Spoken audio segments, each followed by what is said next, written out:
Hi! செம்ம கடுப்பா இருக்குங்க. இந்த மழை ஏன் தான் வருதோ! அப்படிங்கிற அளவுக்கு இருக்கு எனக்கு. என்னன்னா, எங்க அம்மாலாம் இன்னைக்கு வர பிளானையே மாத்தி விட்டுருச்சு இந்த மழை. இல்லன்னா பாட்டி, அம்மா இன்னைக்கு எல்லாரும் வந்திருப்பாங்க. நானும் இன்னைக்கு மார்னிங் சொன்னேன் இல்லையா, வெறும் முட்டை கிரேவி தான் செஞ்சேன்னு சொல்லிட்டு. ஸோ அது மட்டும் வரவங்களுக்கு குடுத்தா நல்லாருக்கான்னு சொல்லிட்டு நானும் ரசம்லாம் ரெடி பண்ணதுக்கப்புறம், ஆனா அவங்க வர முடியாத மாரி மழை தூறிட்டே இருக்கு, வர முடியாதும்மான்னு சொல்லிட்டாங்க. அம்மா வந்து மட்டன் குழம்பு எடுத்துட்டு வரேன்னாங்க. சரி மட்டன் குழம்பு, ரசம் இதெல்லாம் இருந்தா நல்லாருக்குமேன்னு தான் செஞ்சேன். பட் வர முடியவில்லை. ஸோ இந்த மழைய பார்த்தாலே எனக்கு கடுப்பாகுது. இது வந்து நான் குழந்தை தூங்குனதுக்கு அப்புறம் ஒரு 11 மணிக்கு மேல தான் இந்த ரசம் செஞ்சுட்டு இருந்தேன்.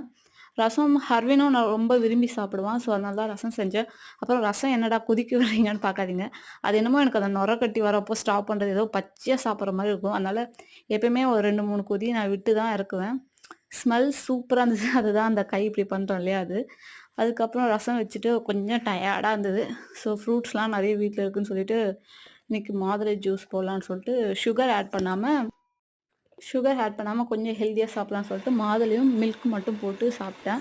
இந்த மிக்ஸி போட்டுட்டே இருக்கப்போ கரெக்ட்டா என் பையன் அந்த சவுண்ட் கேட்டு எழுந்து வந்துட்டான். அழுதுட்டே வருவான். பின்னாடி பேக்ரவுண்ட் வேணா நான் குடுக்குறேன் பாருங்க. அதில சவுண்ட் கேட்கும். அவ்வளோதாங்க. பாய். நைட்டு என்ன டின்னர் செய்றதுன்னே தெரியல. தல பிச்சுட்டு போகுது.